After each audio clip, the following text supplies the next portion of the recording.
materias, para mi juicio, es neurofisiología y la otra redura es psicopatología. O sea, esas dos materias reúnen mucho de lo que es el ámbito clínico y el ámbito académico de la psicología. Digamos que estas dos materias eran sumamente fuertes en todas las universidades del área clínica. Luego entraron otras universidades como, eh, bueno, la Universidad Abierta y a Distancia, la UNAM, y así otras universidades que no tuvieron en cuenta el modelo biológico. Entonces, al no tener en cuenta el modelo biológico, pues obviamente muchas de las asignaturas quedaban cortas. Por ejemplo, los de la UNAM, los de otras universidades no veían clínica. Entonces eran organizacionales, como por ejemplo la piloto. La piloto inicialmente fue de orden organizacional y ellos no veían nada de clínica. Cuando se estandarizó todo el modelo académico, que fue más o menos como en el 2000, no, en el 2005, entonces todas las universidades tuvieron que ver este tipo de materias con el fin de que todos tuvieran elementos clínicos. Entonces, pues hoy vamos a empezar esta materia. El libro que ustedes creo que la mayoría ya tienen es Bustamante. El libro de Bustamante, no sé si ya lo tengan la mayoría, el libro de Neuroanatomía Funcional y Clínica de Bustamante. Este es nuestro libro guía, aunque yo voy a tratar de... Hay muchísimo material, o sea, cada capítulo de este libro, ya ahorita te los voy a mostrar, los capítulos de este libro son muy interesantes porque todos hablan de neuroanatomía, neurofisiología. Eh, Ustedes tuvieron que haber visto materias ya relacionadas con esta asignatura, como son psicobiología, morfofisiología, sensación y percepción, motivación y emoción. Bueno, ustedes no han visto motivación y emoción. Eh, Toda la parte de procesos, sensación y percepción. Por ejemplo, ya vieron procesos básicos. Entonces, ustedes ya son muy fuertes en ese tema de procesos básicos. Es decir, yo ya puedo hablar de lengua, de atención, percepción, sensación, percepción, puedo hablar de memoria, puedo hablar de todo lo referente al elemento motor. Y yo lo único que voy a hacer, así humildemente, es que ustedes entiendan cómo funciona el cerebro humano. Solo ese pedacito es mi compromiso. Cómo funciona, cómo almacenamos información, cómo interpretamos información, cómo se realizan los procesos neuronales, qué es la neurología clínica, cómo se aplica, cuáles son los exámenes, etcétera, etcétera. O sea, ustedes van a entrar a lo que nosotros llamamos la neurociencia. Y la neurociencia, pues obviamente tiene mucha aplicación actualmente. Inclusive se llama neuromarketing, todo es neuromarketing, neuropedagogía, neurodesarrollo, todo es neuro. Entonces, esa palabra neuro, que significa neurona, es lo que nosotros hoy vamos a empezar a trabajar. Muy bien, las condiciones de clase son muy sencillas. Esta materia para muchos, y de pronto la señorita Ludi no lo puede confirmar, ella es de la antigua generación, esta materia presencial es muy pesada. No sé si te acuerdas, tú la viste presencial, ¿cierto, Ludi? Sí, señor. ¿Y cómo te fue? Pues, profe, por algo estoy aquí nuevamente contigo, Ah, bueno, entonces, pero sí es mucho, mucho concepto, mucho aprendizaje, toca estar súper activos, leer mucho, o sea, no solamente uno quedarse con lo que el profe nos puede brindar en clase, sino aparte también retroalimentar nosotros en los tiempos libres para ir como adquiriendo la habilidad. listo, muy bien. Yo les voy a hacer llegar, inclusive Ludi estuvo conmigo en psicopatología, ¿cierto? Sí, profe. Listo. Y ella ahora entiende por qué esta materia es tan importante. Cuando yo hablaba de enfermedades, yo decía, ah, no, esto pasa en tal parte del cerebro. Y entonces ella decía, ah, claro, ahora por eso la relación entre la psicopatología y la neuroanatomía y neurofisiología. Entonces, tienen que ser muy claros en que sí deben estudiar.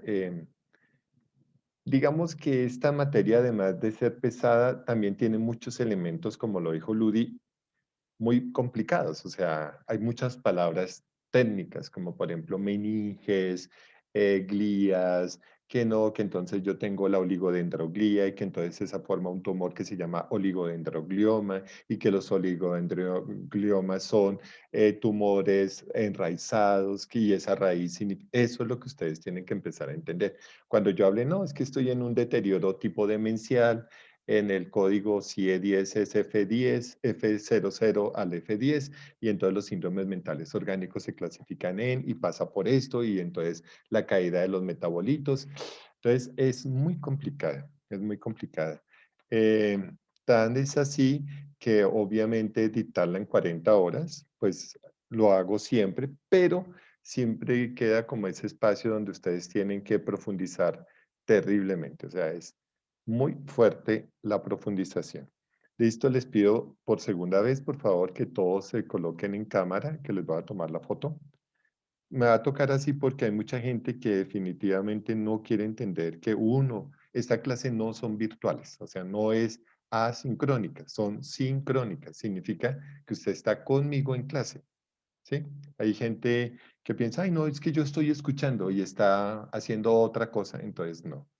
Esta materia como psicopatología deben ser de mucha responsabilidad social. No sé si Ludi nos pueda entender eso. O sea, es que esto no es un juego, muchachos.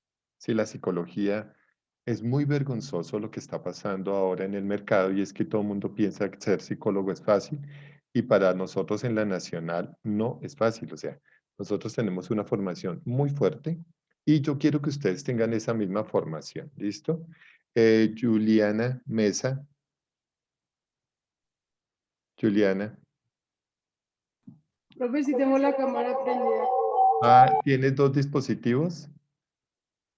Bueno, listo. Valentina, Dime, profe. no te veo en cámara. Ya lo entiendo, profe. Ah, bueno. Juliana, Ivana. Ivana, si te acabo de ver hace un instante. Bueno, esa vez sí seremos más escueleros. Ahora sí, no me saques la lengua.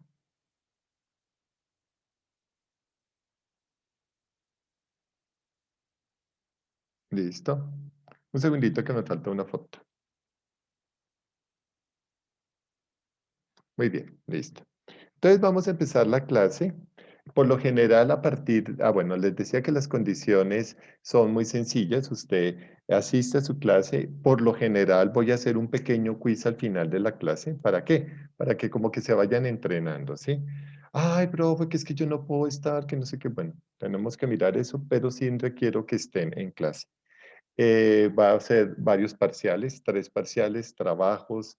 Lo mismo que cuando tuvimos introducción, ustedes estuvieron conmigo introducción y procesos, creo, o sensación y percepción, no me acuerdo. Entonces, creo que sensación y percepción. Introducción también, profe. Dime. Introducción también tuvimos. Ah, bueno, perfecto. Entonces ya me conocen, ya saben cómo soy. Eh, no se sientan tocados. Pues esta materia se van a sentir más tocados porque los voy a regañar. Entonces, traten de aprender, ¿listo? Siempre estoy muy dispuesto a contestar preguntas, entonces 3 parciales, varias notas. eh, de pronto vamos a ver una que otra película. En psicopatología vimos muchas películas porque es más fácil hablar de psicopatología con películas. En cambio, neurofisiología es una materia médico-clínica. O sea, eso es una materia que uno no puede hacer como el ensayito de, a ver, miremos a ver si usted entiende la neurona. No, usted la entendió, la entendió. No hay de otra, muchachos. O sea, aquí no es de opinión. Usted no me va a opinar nada y lo digo con mucho respeto. Usted no puede decirme, no, profe, es que yo no estoy de acuerdo que la glía se llame oligodendroglía. No estoy, no, profe. Es que la evolución del pensamiento, no, aquí usted dice oligodendroglía y se acabó. No dice oligoquico, nada, es oligodendroglía, punto. Entonces mucha gente me dice, ay, pero es que usted me obliga a memorizar. Sí, la neurología es solo memoria, muchachos. Y entender procesos, no es más, memoria y procesos. ¿Por qué? Porque yo no puedo esperar que ustedes cambien su chip y digan, no, es que no, en la revolución entonces ya no lo vamos a llamar encéfalo, sino Pepito, nada, se llama encéfalo y se acabó. ¿Comprenden eso, muchachos? O sea, no quiero que empiecen a pensar, oye, es que él no nos deja opinar. Pues no sé hasta dónde la opinión aquí cuenta. Aquí es lo que pasa, es que somos una materia muy seria, ¿sí? Entonces, inclusive no me voy a reír en toda la clase, porque es una materia totalmente seria. ¿Por qué? Porque es lo más serio que hay, o sea, la neuro es la neuro. Muy bien, entonces vamos a empezar. Voy a empezar como con un resumen, ¿les parece? Hoy es una clase tipo resumen, para que después no digan, ay, es que no voy a preguntar si se lo explicaron o no se lo explicaron. ¿Comprenden eso? O sea, no quiero que digan, no, es que este profesor, nada, no sé. Yo voy a empezar como cuando estoy en el anfiteatro. Bueno, yo fui jefe de anfiteatros en Neuro. Entonces, como cuando llegan mis estudiantes y tengo sobre la mesa un cadáver y sobre ese cadáver vamos a explicar cosas. No vamos a traer un cadáver acá, pero sí quiero que ustedes entiendan cosas desde lo general a lo particular. Voy a ir muy despacio con, para que de pronto ustedes me entiendan todo este concepto. Ya lo hemos visto en otros casos, pero pues simplemente es una forma de... bueno, me disculpan 2 segunditos, voy a traer acá una cosa. Es que... bueno, listo. Voy a tratar de utilizar más como si fuera el Word, una hoja en blanco. ¿Sí? Como si fuera una hoja en blanco, como si fuera mi tablero. Esta clase es de mucho tiza y tablero, o sea, de marcador y tablero. Porque hay que explicar muchas cosas. Bueno, listo. Entonces, digamos, estamos acá y todo empezó aquí.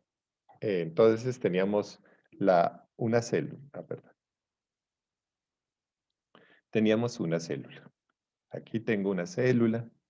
Esa célula, pues obviamente, tiene funciones. Entonces, digamos que estas células, toda célula, pues literalmente se divide en 2 partes, o son dos tipos de células, que son procarióticas y eucarióticas. Muy bien. Entonces, toda célula procariótica significa primitiva sin núcleo. Esto creo que ustedes ya deben saberlo, pero por eso, no vamos a asumir que no se acuerdan. Sin núcleo. Como no tenemos núcleo, pues el material genético está disperso en algo llamado el citoplasma.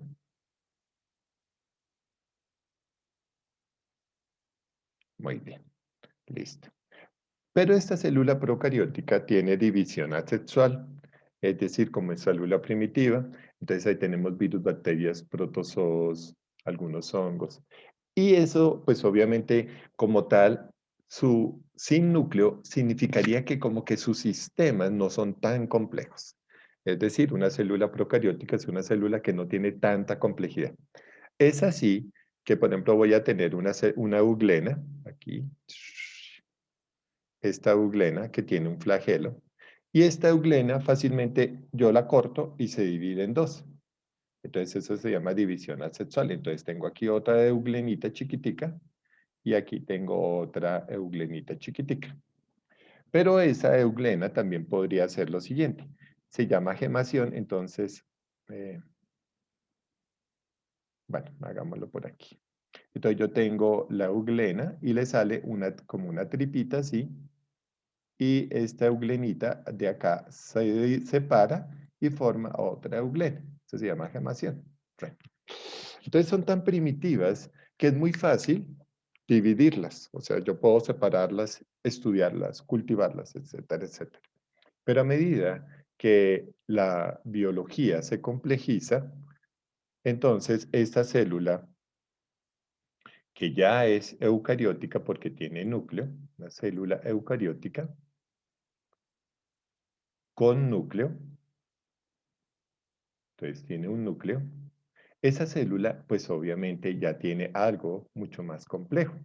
Es decir, las células eucarióticas que tienen un núcleo, una genética establecida, una genética, pues obviamente esa genética, y nosotros vamos a tener que repasar un poco la genética cuando veamos algunas enfermedades, esa genética hace que la célula sea más compleja, y al ser más compleja, ¿Qué pasa con la complejidad? Pues que obviamente al ser más compleja, la célula pues será más frágil, será más difícil de que se divida, tendrá más gasto de energía y tendrá un montón de cosas que hace que esa célula sea compleja. Entonces, digamos que voy a ponerlo, hasta ahí más o menos me han entendido. Entonces, nosotros vamos a estudiar estos elementos de complejidad.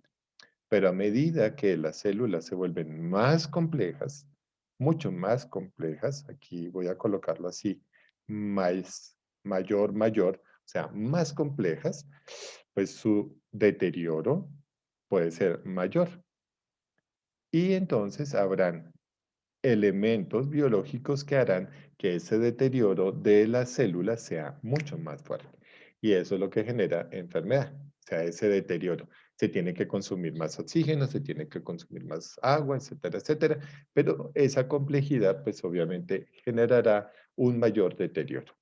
Entonces, eso se acuerdan que yo lo hablé como la ley de la complejidad, ya la voy a recordar. Esa ley de la complejidad establece lo siguiente. Entonces, entre más compleja, o si quieren aquí lo coloco, entre más compleja sea una célula, mayor su deterioro. Y entre mayor su deterioro, menor su recuperación. ¿Qué significa esto? Por ejemplo, nosotros, ustedes lo han visto con la pandemia. Por ejemplo, las células alveolares son de cierta complejidad, por eso ¡fum!, se deterioran y pueden ocasionar la muerte. Pero, por ejemplo, se daña la piel. Se me corté con la máquina, pues no fue hoy, pero me corté. ¿Cuánto demora en recuperarse? Días y ya. Pues sí, me quedó un poquito de pronto la cicatriz y fue muy profunda, pero ya. Pero si se daña el cerebro, gravísimo. No hay nada que hacer. O sea, el deterioro neuronal es de altísima complejidad, es el cerebro, y ahorita lo voy a explicar, y por lo tanto tiene mayor deterioro y menor recuperación. Y entonces uno dice, a mayor complejidad, menor rehabilitación. Por eso ustedes dicen, no, pero solo le dio un accidente cerebrovascular y no camina. Pero fue un vasito que se le estalló, algo así de chiquitico. Y en la resonancia aparece apenas un puntico.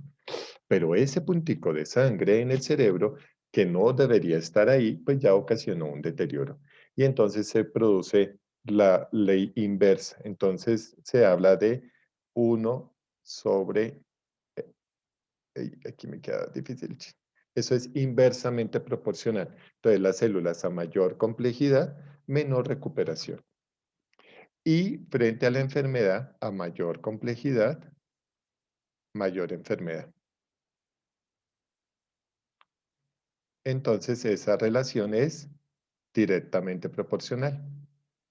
¿Sí ven, muchachos? Entonces, a mayor complejidad, menor recuperación. Y a mayor complejidad, mayor enfermedad. Listo. Hasta ahí, ¿vamos bien? ¿Sí me han entendido un poco este cuento? Entonces, voy a poner unos ejemplos. Ejemplo. Imaginémonos que tenemos el cabello,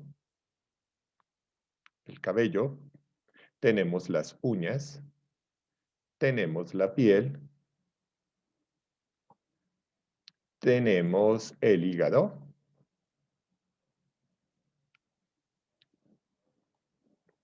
tenemos el riñón, tenemos el cerebro. Entonces, ahí he hecho una escala de complejidad. Entonces, ¿el cabello es complejo? No, es queratina. ¿Cuántas veces Sare se habrá cortado el cabello? Se lo habrá tinturado. Muchísimas veces, de pronto. ¿Sí o no, Sare? Tú te has cortado el cabello, si no lo tendrías súper largo. Sí, Entonces, y crece.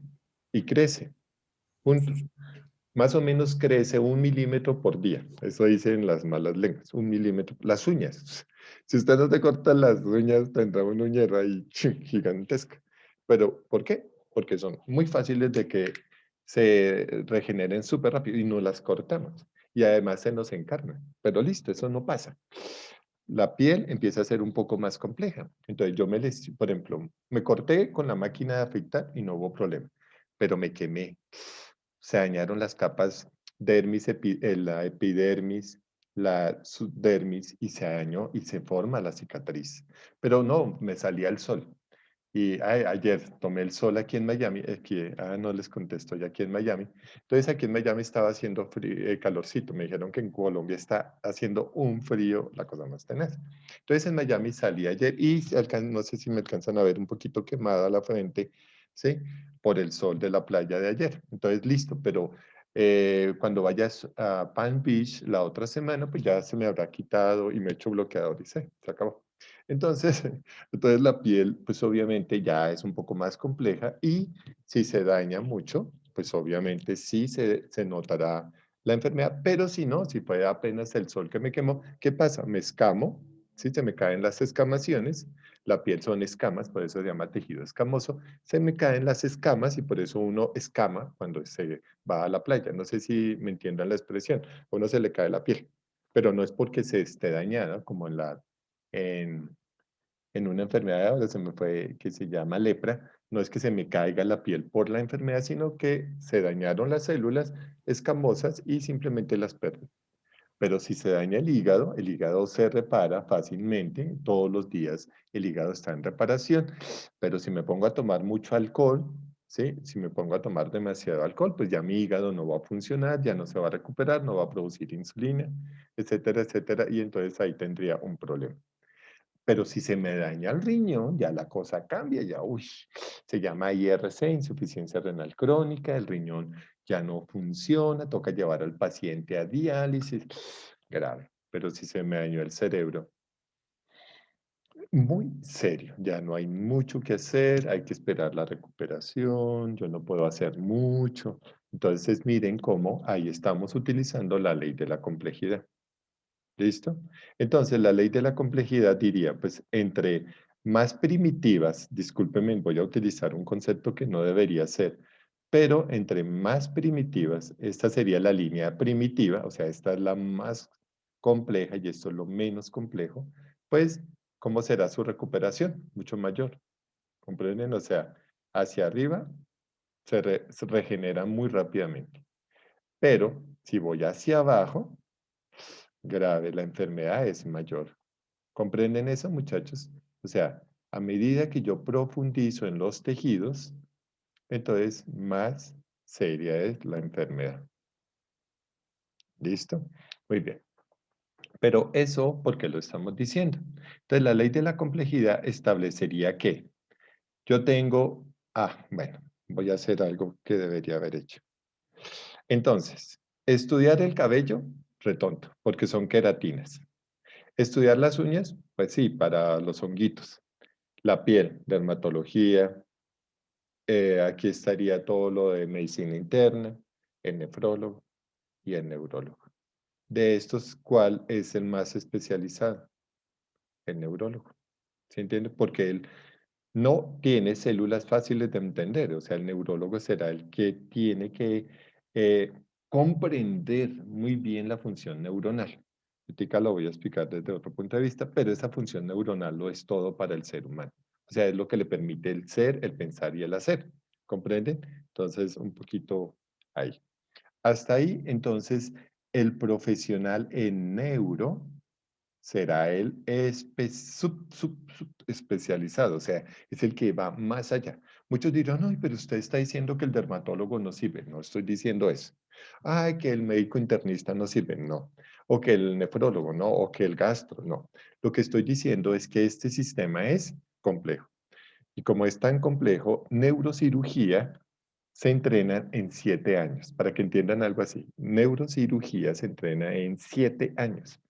Un experto en neurología clínica se entrena en 5 años. O sea, es mucho tiempo. ¿Sí me comprenden el tiempo? Mientras que estudiar corte de cabello, ¿cuánto lo demoramos? Sí. O sea, tinturas y eso, pues eso se hace 2 meses. en 2 meses. ¿Sí ves? ¿Sí me comprenden? O sea, ¿Por qué? Porque es que el cabello pues, se cortó. Ay, que se le, por ejemplo, que a la señorita Nidia le trasquilaron. Pues o se pone peluca o espera que crezca. Ya, se acabó. ¿Comprenden eso? O sea, pero usted se equivoca en un procedimiento neuronal y el cuento es muy diferente.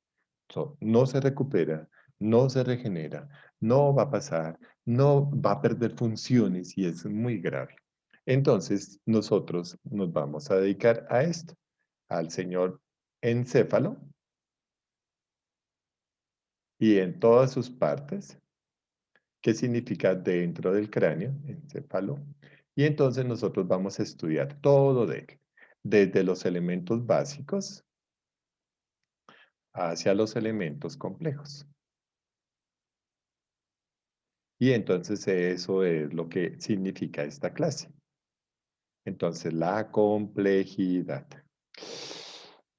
Y hablar de complejidad es muy, muy fuerte. ¿Por qué? Porque es que, digamos que este jovencito es el ser, el hacer y el pensar. Todo eso que yo les contaba cuando estábamos en introducción, pero realmente, ¿en dónde está todo eso? En el encéfalo. O sea, todas las ideas, todos los odios, rencores, todos los elementos de conceptos de enfermedad, todo habita en tu cerebro, en tu cerebro. Y como habita en tu cerebro, pues obviamente tienes que entender que eso es muy fuerte. ¿Sí? Y si habita en tu cerebro y hay algo que lo afecta, pues afectará el proceso. ¿Listo? Entonces entendimos que vamos a estudiar el ser, el hacer y el pensar del cerebro. Uy, salió muy filosóficamente. Listo. Muy bien. ¿Hasta ahí tienen alguna pregunta? No hemos dicho mucho del cerebro, no. Solamente que es importante. Muy bien. Para empezar a entender un poquito más del cerebro, pues tengo que hacerlo así. Tengo una célula, otra vez volvamos a nuestra célula eucariótica. Esta célula tiene digamos, unas características muy fuertes que ustedes tuvieron que haber estudiado muy bien en psicobiología.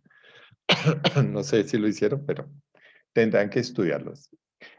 Digamos que esta célula tiene una función, tiene una forma, llamémoslo así, una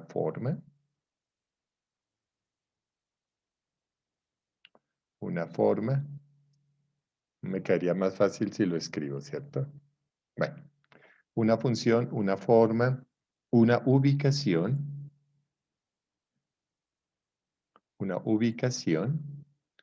y un origen.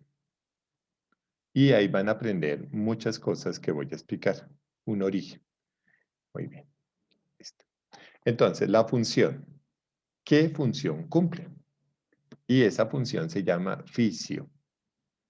Por eso, fisiología celular. O sea, yo voy a estudiar la función de esa célula. Fisiología.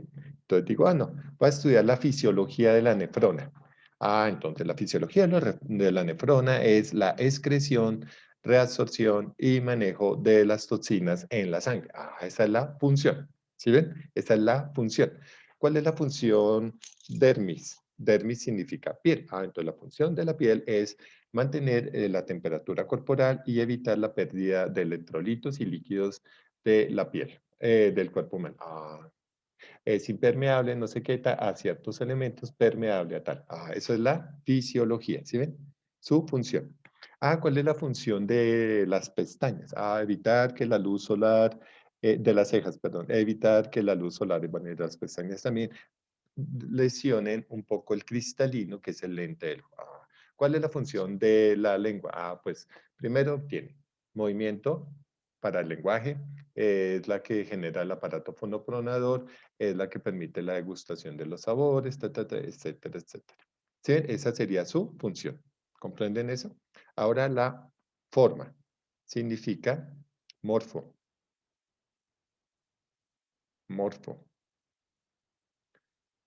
Morfo significa forma. Entonces, ahorita les voy a mostrar cosas, pero las células tienen diferentes formas, ¿sí? Por ejemplo, si yo tengo una célula parenquimatosa, será como una pared. Ahorita les muestro eso en imágenes. Eso será una célula parenquimatosa. Esta será una célula escamosa, ¿sí? Que parecen escamas de pescado. Esta será una célula falciforme que tiene diferentes formas. Entonces, eso se llama morfoforma. Entonces, esa morfología, entonces, nos determina una cosa, y es que toda morfología determina una función. O sea, una forma determina una función. Por ejemplo, nosotros vamos a estudiar, voy a ponerlo así. Tengo una neurona monopolar o tengo una bipolar o tengo una multipolar. Entonces, por ejemplo, esta puede ser una horizontal de Cajal, esta una célula bueno, monopolar y estas se llaman de Martinotti. Todavía no se preocupen, espérense, tomen aire, solo les estoy explicando. Cada una cumplirá funciones diferentes. Punto. Esta lo que hace es conectar áreas muy pegadas, esta llevar información y esta simplemente conectar y mandar en un solo sentido la información. Y se llama ganglio. Dime, Valentina. Profe, una pregunta. Digamos, ¿cada una de ese tipo de neuronas se encuentra en cierta parte del cerebro ubicada o puede estar generalizada en cualquier parte No. sin problema? Entonces mira que, bueno, borré la presentación, no sé si la puedo traer, no, ya no la puedo traer, ¿cierto? Lo que había, ahí está, listo. Entonces imagínate que aquí falta ubicación. Entonces vamos a darnos cuenta que hay una terrible relación entre la función, la forma y la ubicación. Por eso, todas las neuronas tienen una ubicación que se llama anatomía, ubicación, una ubicación específica. Mira que la piel está en todo el cuerpo, pero las células renales solo en el flanco posterior dorsolumbar, ahí están las nefronas, llamémoslo, en un riñón. ¿Comprendes? Entonces solo estarán ubicadas en una parte. Por ejemplo, aquí tengo terminaciones libres, mientras que en mi cráneo tengo un montón de otro tipo de neuronas. ¿Comprendes? Entonces todas tendrán una ubicación y eso significaría una anatomía. Y de acuerdo a la fisiomorfoanatomía, nosotros determinamos cosas. El corazón nunca se moverá de donde está. Siempre estará en el flanco superior izquierdo del tórax. Flanco, frente, ¿sí? Superior de izquierdo. Ahí está el corazón, punto. Y eso lo vamos a recordar ahorita. Entonces, ¿entiendes, Valentina? No es que estén regadas por todas partes, solo las encuentro en ciertos lugares. Por Listo, ejemplo, profe. ya te la Perfecto. palabra, Sari. Por ejemplo, bueno, ahorita explico todo esto que estoy explicando con ejemplos. Por ejemplo, tengo las células células de Purkinje, que son de origen cerebeloso, y solo las encontraré en el cerebelo. O las células de Martinotti, solo las encuentro en capas, en la capa de la corteza, capas 2 y 4. O, por ejemplo, las ganglionares espinales, solo las voy a encontrar en la médula espinal. Dime, Saret. Gracias, profe. En el caso, cuando hablaba de las células de las terminales, las sensitivas, cuando por alguna razón es necesario complementar digamos, una amputación o algo, hay que complementar una prótesis. Sí. ¿Cómo hace el organismo para volver, pues pierde esas células? Pero ¿cómo las reemplaza o qué parte del organismo hace No, para ubicar no. Si tú perdiste la mano, ¿sí? el cerebro olvida la sensibilidad de mi mano izquierda. Y por eso se llama miembro fantasma, porque al principio él siente la mano. Al principio él siente la mano, porque su cerebro aún no la ha olvidado y luego ya no la reconoce. Entonces, si yo hago esto, cierro los ojos y me estoy tocando los dedos, pues, y eso es una prueba, se llama agrafestesia. Entonces, si yo hago esto, pues obviamente mi cerebro recibe información, pero si no tengo nada, él no recibe información. Y ¿Comprendes? Si si se la dañaron las vías, no hay nada y que hacer. perdón, profe, y si la persona con la prótesis continúa haciendo su acción de agarrar, de levantar, en fin, pero ya el cerebro no recibe esa información porque está utilizando una prótesis. ¿Cómo entonces responde? ¿Cómo ejecuta la orden de lo que necesita? Por eso es que mira, bueno, eso me acuerda mucho cuando estaba trabajando en un tema de inteligencia artificial. Estoy buscando algo para explicarte. Listo. Imagínate que, bueno, esta es una medallita que me trajeron de México. Entonces, ponle cuidado. Yo hago esto y sé cuánta fuerza aplicar sobre el objeto. ¿Por qué? Porque simplemente mi cerebro está con los corpúsculos de Krauss-Ruffini, Golgi y Mazzoni, que los vamos a recordar, que ustedes tuvieron que haberlos visto muy bien. Entonces, ahí yo sé cuánta presión ejercer. Si tengo este papel, mira que no sé cuánta fuerza ejercer porque el papel no me genera tanta resistencia. Entonces, ¿qué significa? El cerebro reconstruye eso. Cuando nosotros educábamos robot para que hicieran presión, estaba el huevo, es que no voy a ir hasta la cocina a traer un huevo. Aquí en Miami no se consiguen huevos, la verdad. Son huevos gringos. Entonces, viene digamos, esta es una pinza de un robot. Y él llegaba y cogía el huevo y generaba tanta presión que lo reventaba. Entonces tocó colocarle sensores de presión para que él sintiera el huevo, ¿sí? Y no generara la ruptura del huevo. ¿Pero qué tuvieron que hacer? O sea, lo hizo Buddy Rita. Buddy Rita tuvo que colocarle sensores a los dedos de la máquina para que él no rompiera el huevo. ¿Hasta ahí vamos bien? Pero el cerebro no le puedo colocar sensores a la prótesis para que él mande información.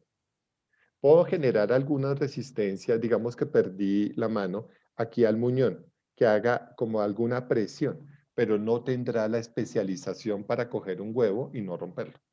Un poco, si me estoy entendiendo. Por eso, cuando tú ves esas prótesis de gancho, ellos no saben cuánta presión ejercer. Por eso no se van a coger una rosa o algo así, porque si lo harían, la podrían dañar. Porque el cerebro sí tiene calculado cuánta fuerza ejercer. Estaba buscando, listo. Por ejemplo, mira, si notas la espuma de esto. Entonces mira que la espuma se dañó. No sé si lo alcanzas a notar. De tanto colocar la mano, la espuma se daña. Pero yo puedo tocar y siento la presión ejercida por la espuma. Acá donde está dañada ya no hay presión. Pero mi cerebro reconstruye, dice, aquí sí hay, aquí también y aquí no. Porque mi cerebro reconstruye esos elementos de presión y esos elementos de presión me ayudan a entender cuánta fuerza debo ejercer. Eso es lo que vamos a estudiar, cómo el cerebro reconstruye esos elementos.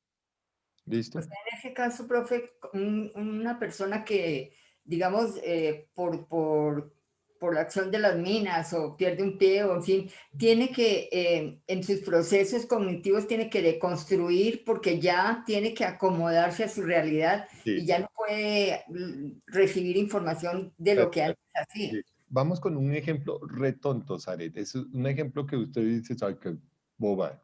Imagínate que Zaret cruzó la pierna, está en una fiesta, y cruzó la pierna y la fiesta está como aburrida, y ella se quedó así, apoyando el brazo sobre la pierna que la tiene cruzada. ¿Y la pierna qué le pasó a Zaret? Se le durmió, se le durmió. Perdió sensibilidad, ¿sí o no? Mira lo curioso, pierde sensibilidad. Y entonces se dice en Zaret, ay, venga, bailamos. Y ella cuando se va a levantar, la pierna está dormida. ¿Qué le pasa? Se cae. ¿Por qué? Pero si tiene la pierna, porque No hay información receptiva, o sea que el cerebro recibe información y no puede ejecutar orden de mover la pierna para bailar. exacto, porque está dormida, se perdió la sensibilidad. No es una enfermedad, solo por presión se perdió. Pero entonces tú, y le dice, ay, espérate. Y uno, ay, claro, es que Sare siempre dice que no quiere bailar. Y ya nunca más la volvieron a sacar a bailar. Entonces, fue por eso, porque simplemente cuando tú apoyaste la pierna no mandó información sensitiva al cerebro diciéndole, ya tocamos el piso. Ya tocamos el piso. Y cuando ya tocamos el piso, pues ya te puedes poner de pies. Entonces tú mandaste la pierna, pero la pierna no mandó la sensibilidad, el cerebro no supo y ¡fum! Te caíste. porque la pierna simplemente estaba dormida. Un ejercicio, ¿ahí me entendiste, Zaret? Sí, señor. Por eso, pero ahora, imagínate que yo pongo a Valentina a que haga esto. Bueno, no, es que ese es el lío de esta materia. Entonces, digamos, hice esto. Pongo el brazo y el libro ahí con Valentina y le pongo más libros. ¿Qué va a pasar con el tiempo, Valentina? Mi mano se va a empezar a debilitar. Eso, y entonces, y hasta que se caen los libros. Y le digo, ahora escribe, y podrás escribir.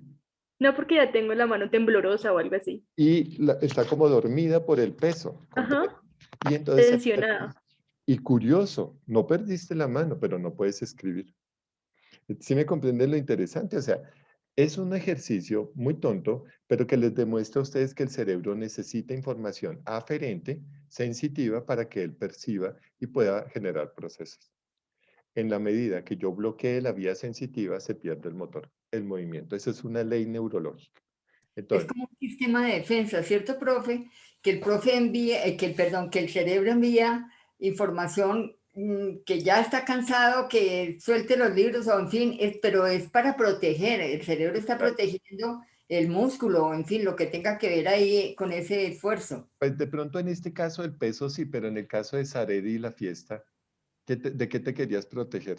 No, No, no, no. Ahí hablo en el caso del libro, de que del peso de los libros. sí, ¿no? Y la reacción después del músculo, de la actividad de la mano, ya es como un estado de defensa, como un sistema de defensa, porque si lo forzan a escribir normalmente, ya algo va a alterar Oye, ajá. Y está alterada digamos, la la fuerza y el tono. fisiología del brazo y de la Claro. mano. Listo. Otro ejemplo para que Saret termine de comprender todo esto, no me entiendes, para todos, es no dormir.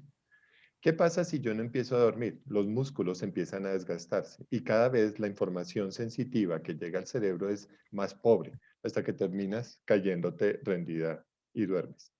Entonces, mira lo interesante, o sea, hay una vía, es que no quería borrar esto, pero bueno, toda vía sensitiva es vital para el cuerpo, la vía sensitiva.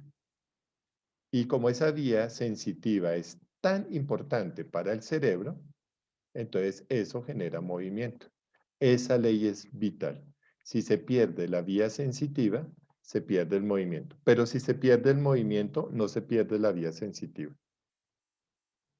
¿Mm? Mira lo interesante. O sea, si pierdo la sensación, pierdo el movimiento. Pero en viceversa no pasa lo mismo. Yo puedo perder el movimiento, pero mantener sensibilidad. Listo, vamos a ver un ejemplo retonto que no es tan así, pero imagínate que, por ejemplo, a una niña se cayó y se fracturó el bracito y le inmovilizan el brazo, le inmovilizan el brazo. Ella dejó de mover el bracito por unas 4 semanas. De pronto la mamá les dice, ay no, eso ya está curada y se lo quitó. Pero digamos que no. Entonces ella tiene el yesito. El yeso, ¿qué le impide? Movimiento. Pero le quitó la sensibilidad.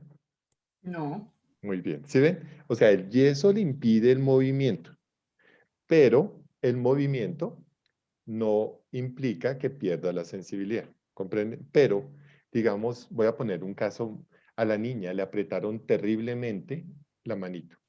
El yeso Hola, apretó la profe. mano. Dime. Profe, espere, le traigo acá para que hagamos el experimento. Espéreme acá, se lo traigo. 2 minutos. A Juanita, la chiquita, se le fracturó el brazo.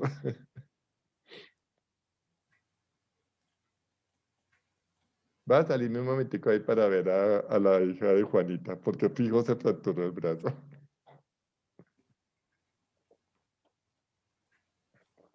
Hola, amor, ¿cómo estás?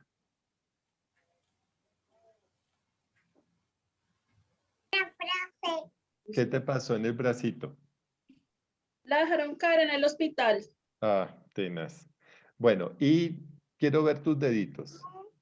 A ver, mueve el dedito, mami. ¿Sí ven? Muy bien. ¿Sí ven? Ahí. Entonces, y si tú apriétale los deditos y mira a ver si siente. Aprieta, ¿duele? ¿Duele? ¿Duele? Pero está sintiendo, ¿sí ves?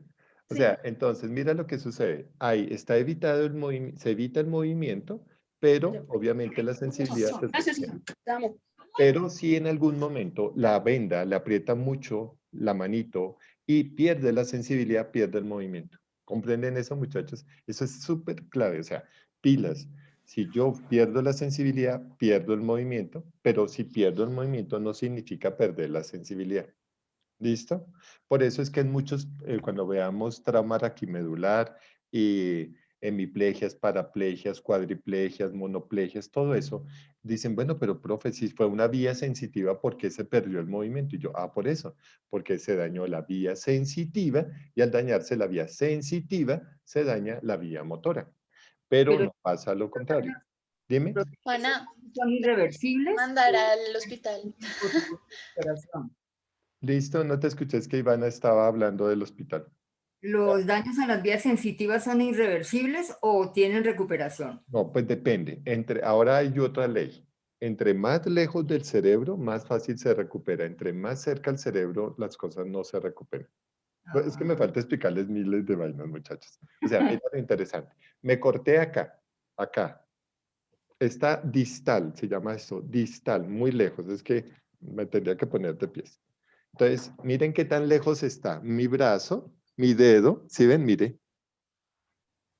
de la médula y del cerebro. Por lo tanto, entre más lejos, se recupera más, pero si me voy acercando al centro aproximal, la recuperación es mínima.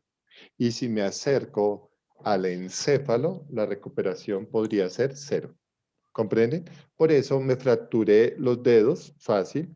Me fracturé la muñeca, no tan fácil, pero se recupera. Cúbito y radio, fácil. Húmero, bien. Hombro, hasta ahí como que el hombro sí complejito un poquito. Pero luego, médula. Una lesión, sí, toco un minuto de silencio. La lesión medular genera ya enfermedades graves. Politraumatismo, coma. ¿Entendieron eso, muchachos? Mira eso. Ustedes vieron conmigo procesos, ¿cierto? Sí, señor. ¿Ustedes se acuerdan de la escala de Glasgow? Yo se las expliqué en atención, en el libro que compramos de psicopatología. ¿Se acuerdan? Sí, señor. Conciencia, sáquenlo por favor. El libro de psicopatología. Y mira que es, ahora, mira, fue curioso, pero ahora vamos a devolvernos. Entonces, en el libro de psicopatología, en el capítulo de estado de conciencia, ese es el capítulo, alguien que lo tenga rápido. Y bueno, voy a traer la escala de Glasgow, pues para que no gastemos tanto tiempo.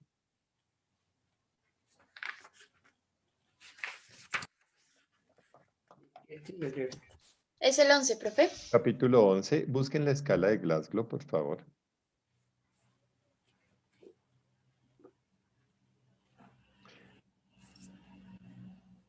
Y entonces, en la escala de Glasgow, ay, ¿ahora qué pasó? Ay, ¿y ahora qué hice yo? Ay, ¿por qué no trae la escala de Glasgow? Ve, un segundito que ahora no sé qué pasó con mi computador. Bueno, en el capítulo 11, mientras que lo busco, está la escala de Glasgow. Y en la escala, pues obviamente vamos a ver los elementos de trastornos de la conciencia, ¿se acuerdan? ¿Y qué evaluamos? Visión, movimiento ¿Y audición y también? audición, claro, que son los elementos. Oye, pero ¿por qué no está la escala? Me da mal genio. La respuesta motora, la respuesta verbal y la respuesta visual. Bueno, y ahora, ¿qué pasó? Bueno, digamos que ahora me quedó grande, no la encuentro. Y yo la tenía fácil aquí, ahora no la encuentro. Bueno, entonces, ¿sí me entienden? O sea, cuando ya se afectan ciertos procesos cerebrales, pues obviamente se pierde todo el contexto. Entonces, aquí ya está la escala. Entonces, tenemos la respuesta verbal, la respuesta motora y la respuesta de ejecución. Entonces, esos elementos de Glasgow pues, nos determinan que si el paciente está en coma o no está en coma. Pero mira que un daño en el cerebro me determinaría un cambio en los niveles de conciencia. ¿Sí? ¿Se acuerdan? Si uno entra y abre los ojos, si uno entra y no abre los ojos, pero lo llama y abre los ojos. Esas son las respuestas que necesitamos ver en Glasgow, pero lo que yo quiero mostrarles es que obviamente la vía es como sensitiva, ¿sí ven? Debe escucharme, debe verme, debe sentir que le estoy hablando para que responda motoramente. ¿Comprenden lo que estoy diciendo? O sea, casi que toda la información del cerebro es obligatoriamente sensitiva. Si no hay información sensitiva, no habrá información motora. ¿Comprenden? Sí, Eso señor. es súper clave, muchachos. Eso es fundamental en el proceso. O sea, si no hay información sensitiva, no hay información eh, motora, o sea, no se ejecuta el movimiento. Mm, Ay, ay, me volví. Ah, qué pena. Bueno, borré todo lo que estábamos haciendo. Bueno, pero entonces entendieron eso. Entonces, si no hay, por ejemplo, si ven que, Juanita, ¿cómo es que se llama tu niña? Salomé. Salomé. Salomé. Entonces, si Salomé no puede ejecutar, pero sí puede mover los deditos, porque hay sensibilidad sostenida. Y si hay sensibilidad sostenida, ella movió los deditos, aunque no pueda mover el antebrazo ni el codo. Dime, Ivana. Hola, profe, qué pena. No, Es que a mi mamá le pasa algo raro y es que si no ve, no lo siente. Mi mamá una vez estaba haciendo un tratamiento de belleza y llegó a quemaduras de 3er grado y no lo sintió hasta que las vio. Y también la picó una medusa y ni idea. Y al día siguiente se fue a broncearse encima de la picadura y se quemó las picaduras de la medusa. Y ni idea hasta que yo le dije, ¿y esas ampollas? Y ahí comenzó a sentir dolor y se fue al hospital. Pero, ¿por qué pasa eso? Muy curioso. La vía sensitiva posiblemente tiene una alteración en la piel. Sí, y como tiene una alteración dérmica, bueno, voy a buscar algo acá en mi computador, un segundito. Como tiene, bueno, eso lo vamos a volver a ver, pero para que lo tengan como medio presente. ¿Se acuerdan que la piel tiene corpúsculos? Corpúsculos de Krauss, Ruffini. ¿Todos ya tienen el libro de Bustamante? Sí, capítulo 6, sensibilidad. Con ese libro les va a dar risa, yo me lo sé un poquito. Entonces les puedo decir capítulo 6. Por favor, busquen la lámina del capítulo 6.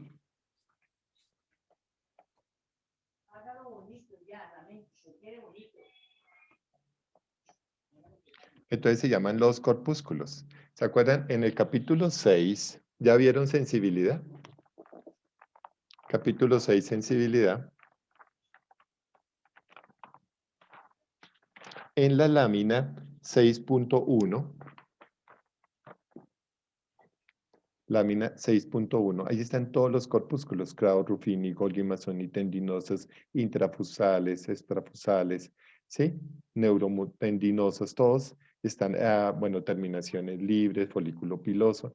Esos corpúsculos, que ya se los voy a mostrar acá, son los que determinan la información de orden sensitivo. Entonces, posiblemente a la mamita de Ivana lo que le pasa es que estos corpúsculos no mandan la información táctil o somatosensorial en latín, somatosensorial. ¿Sí vieron la lámina 6.1? ¿Sí? Mira que todas la mandan a la médula y de la médula pasan al cerebro. Profe, Entonces, la 6.2. perdona. Sí, qué pena, me equivoqué, discúlpame. 6.2, perdón. Entonces en la lámina 6.2, es que la abrí de primeras, pensé que era la 6.1. No me di cuenta que antes había una que era, bueno, la 6.1 habla del corpúsculo, que es la forma, perdón, de bolita, que se llama corpúsculo. Y si ven que manda información, o sea, él no devuelve información, él manda sola información, es una monopolar que va hacia el cerebro, él no retorna información.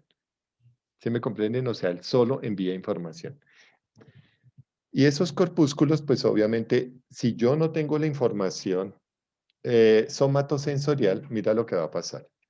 Bueno, este ejercicio debería yo hacérselo a otra persona, pero pues no puedo. Pero entonces mira que el cerebro va a hacer algo tonto.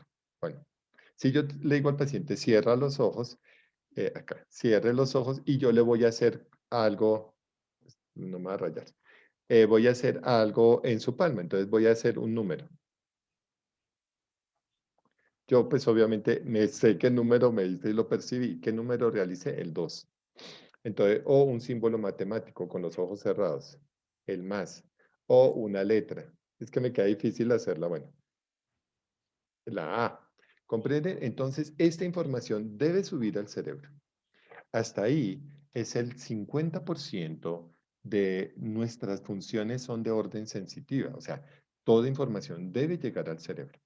Por ejemplo, yo conozco a Zaret en persona, la vi una vez, me dio un abrazo, y la he visto en clase. Entonces, ¿comprenden eso? Entonces, el día que yo fui al salón, estaban en el salón, mira lo interesante, estaban en el salón de la sede 2, como en el 200 algo, no recuerdo el número 2, creo que era 209. Yo terminé de subir la escalera y ustedes estaban ahí. Entonces yo estaban con un profe, que era el profesor Jorge, no, el profesor Rivadeneira, Jorge Rivadeneira, sí. Entonces yo entré y lo saludé. Y entonces Aret dijo, ay, esta oportunidad no la pierdo. Y fue y me abrazó. ¿Qué tuve que recordar? Toda la secuencia sensitiva, ¿comprenden? Que tuve que ir, que la vi, etcétera, etcétera. Eso fue así, ¿sí o no, Aret?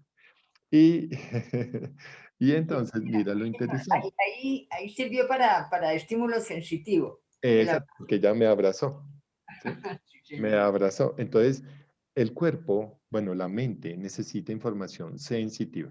Y mira, Zaret, si yo pierdo la vía sensitiva, pierdo muchísima información.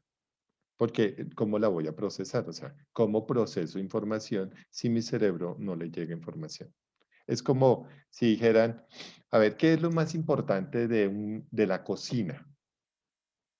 ¿Qué sería lo más importante de la cocina? El, La el estufa. gusto, La el estufa, gusto porque, no porque, Saber cocinar. saber cocinar, pero más que saber cocinar, más que el gusto por la comida, más que la estufa, porque yo puedo hacer ensaladas. Alimentos para cocinarlos. Los ingredientes. Entonces, ¿qué serán los ingredientes? La vía sensitiva. Tú quieres preparar una rica ensalada rusa, pero si no tienes los ingredientes, no hay ensalada rusa. Punto. ¿Comprenden? Entonces, ¿sí ven? O sea, mira lo interesante. Bueno, es una bobada. Sin los alimentos no hay cosas, pero tú puedes tener una nevera cargadísima de alimentos. Ah, ahora sí vienen otras competencias, otros procesos, ¿comprenden? Por ejemplo, yo ayer preparé garbanzos con rollitos de cerdo envueltos en tocineta, les eché pimienta, tal. Y preparamos plátanos dulce con un meladito ahí. Bueno, quedaron ricos. Y arroz. Ah, y jugo de lulo. Puedo haber tenido los garbanzos, por ejemplo, hoy no dejé nada para hacer de almuerzo, entonces hoy toca pasta. Entonces, ¿por qué? Porque si ven, yo puedo tener miles de cosas, de cereales, verduras, tal, tal, y si yo no tengo, si tengo eso, pero no sé cocinar, es el proceso motor, ¿sí me comprenden? O sea, todo elemento sensitivo llevaría a un elemento motor. Pero si yo no tengo los ingredientes, no puedo hacer nada. Punto. Solo tengo agua y sal. Grave. Hago una sopa de piedra. Eso es un chiste, es un elemento filosófico, la sopa de piedra. Bueno, otro día se los contaré. Entonces, en ese momento, ¿qué hago? Mi cerebro necesita información sensitiva. Ya te doy la palabra, Alejandra. Necesito información sensitiva. Si no tengo la información sensitiva, no hago nada. Por eso ustedes gastaron una materia, una, en sensación y percepción. Ustedes deben ser súper brillantes. Si yo hablo de conos y bastones, si hablo de áreas, si hablo de refracción, si hablo de punto focal, ustedes deben saberse eso del ojo de memoria. Si no lo saben, pues ahí sí, minuto de silencio. Pero entienden lo que estoy diciendo. Dime, Alejandro. Buenos días, profe. Hola. Mira que me quedó como la duda, Sí. digamos, con lo del caso de la mamá de Ivana. Ajá. Digamos, a mi mamá no tanto le pasa eso, le pasa como en los dedos de las manos también, y se le ponen como dedos de muertos, por decirlo así, o sea, se le ponen muy fríos y llega a ser ya amarillo. ¿Eso también tiene que ver con los corpúsculos, profe? No, ahí sí tiene que ver con los vasos. O sea, no le está llegando sangre a los dedos. Posiblemente, bueno, voy a lanzar un juicio. Pueden ser dos cosas, un trastorno glicémico o un trastorno vascular. Entonces, si en tu familia la mamita o el papito de tu mami, o sea, tu abuelito o tu abuelita, sufrían de diabetes, posiblemente ella empezó a sufrir ya de algún trastorno diabético. Puede ser una hipoglicemia, una hiperglicemia. O si es un cuadro vascular, se refleja no solamente en los dedos de la mano, sino también en los dedos de los pies. Se le ponen morados. Eso es por un problema vascular. Pero mira lo curioso, si no llega sangre, las células no van a funcionar y si no funcionan, pues se van a morir. Y por eso ya genera parestesias, que es el término clínico de pérdida de sensibilidad, parestesias, y los vamos a ver, los pueden ver en su libro, en percepción, parestesias, que son la pérdida de la sensibilidad. Entonces hay que revisar algunos tópicos. Lo que trato de demostrar es que el cerebro necesita que todo soma funcione bien. Si soma funciona mal, el cerebro puede empezar a molestar porque no recibe la información pertinente. ¿Comprendes? Listo. Muy bien. Sí, señor. Sigamos. Gracias. De nada. Bueno, entonces sigamos un poquito con... íbamos en que habían células, bueno, que las células tenían una anatomía, entonces se llamaba una fisiología, que teníamos una morfología, bueno, lo estoy repasando muy rápidamente, y que teníamos una anatomía, y es la ubicación de las cosas. Pero antes de eso había una palabrita aquí que se llamaba genes, origen. Entonces, ese origen significa las células, cómo se forman. Entonces se forman a partir de origen en latín, ya lo he explicado muchas veces. Es el primer libro de la Biblia. Entonces, el origen, Génesis. Entonces ahí viene la palabra genética. Entonces nosotros vamos a entender que cada célula tiene una genética, que ustedes ya deben saber las leyes de Mendel. Y esa genética genera un desarrollo. Y ese desarrollo se va a llamar embriología.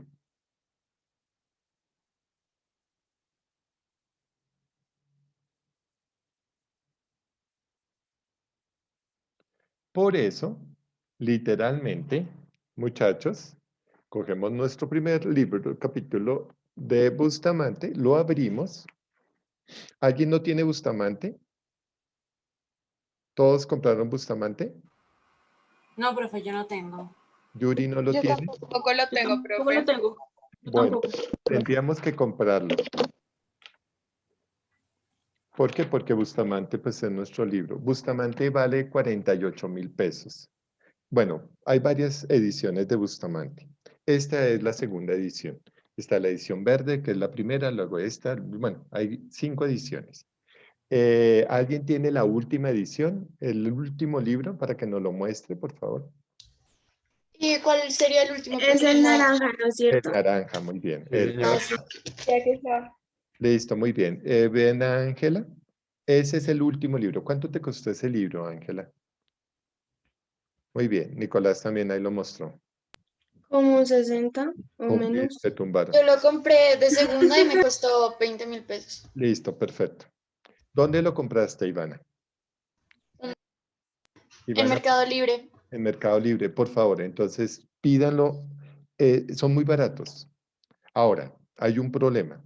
Este libro está ganando demasiada importancia. O sea, este libro se está...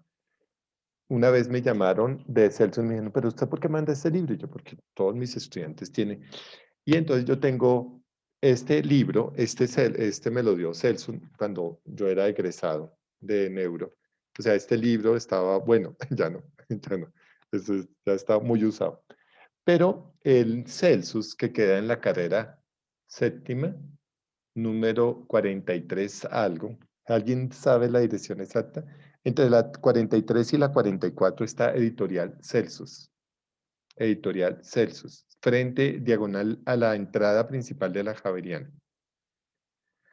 Entonces, por el costado de norte a sur, o sea, por el costado, no por la universidad, sino por el costado opuesto, al frente.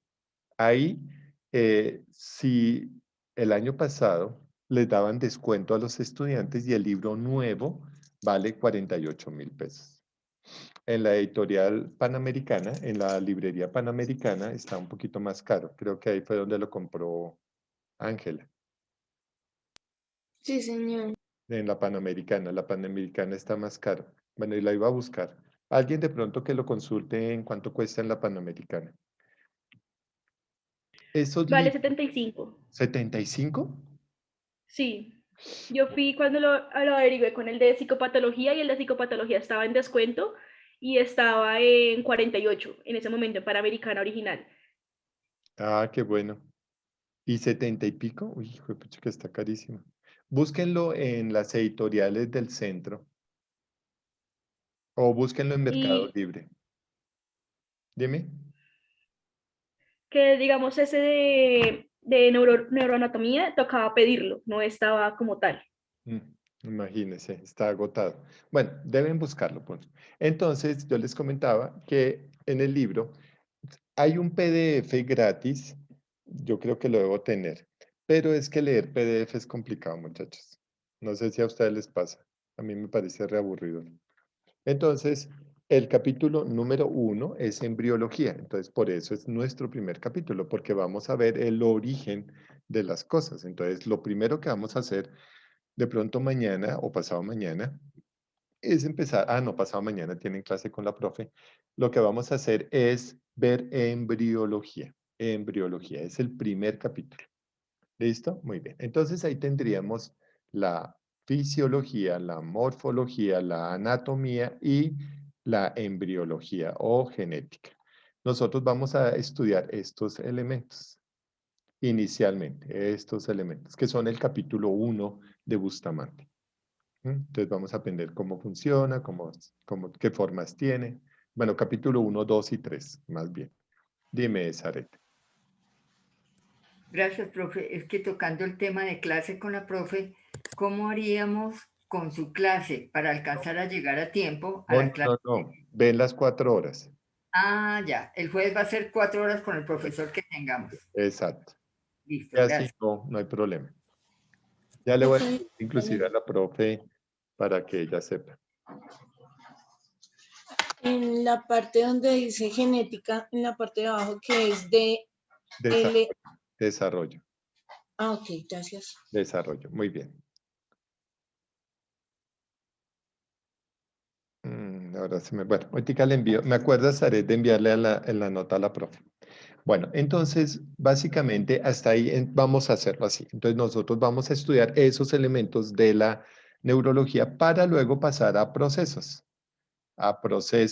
Y esos procesos que ustedes ya vieron y van a ver más procesos. Entonces, yo no los voy a estudiar como... a ver, ¿cómo les explico? Ay, la memoria y la memoria ultracorta, no, yo digo, en el sistema diencefálico más el sistema límbico pasa esto y esto y esto, y las áreas son estas y estas y estas, eso es lo que yo voy a hacer. Para los que tengan el libro un poco, para que me entiendan, van al capítulo 20, y van a la lámina 20.4,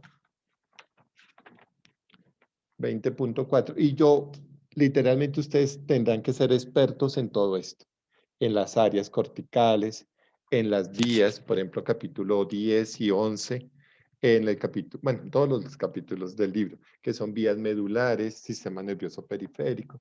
Entonces yo voy a tratar de explicarles absolutamente todo eso, de una forma que ustedes digan, listo, la vía viene, hace esto, cursa aquí, para aquí, pasa tal cosa, luego se proyecta, ¿sí? Es eso. Eso es lo que yo les voy a explicar. Muy bien.